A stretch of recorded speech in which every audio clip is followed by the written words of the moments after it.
একটা বাবার কাছে ছেলের লাশ তরুণ কি অপরাধ করেছিল আমার মিরাজ? মানুষের কল্যাণে কাজ করতে কেন জীবন্ত হলো?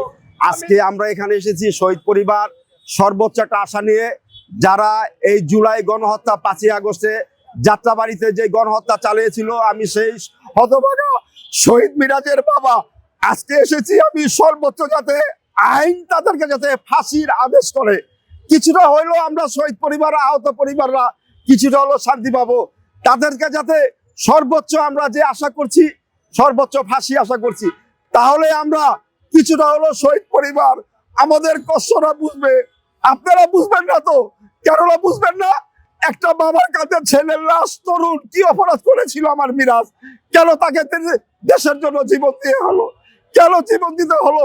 শুধু একটাই 5ই আগস্ট না, জুলাই যে গণহত্যা চালিয়েছিল, এই 24কে ধারণ করে আমি আপনার মাধ্যমে যারা আগামীতে রাষ্ট্রীয় ক্ষমতা যাবেন, তারা যাতে জুলাই আগস্ট বুকে ধারণ করে যাতে সংসদ নির্বাচনটা যাতে আপনাকে সুন্দরভাবে তাদের রক্তের যে প্রশস্তি আজকে হয়েছে, এই রক্তের যাতে তারা মূল্যায়ন করে। আর যাতে কোনো ফেসিবাদী সরকার যাতে আমাদের দেশবাসী দেখতে না হয়, আমরা যাতে দেখতে না চাই।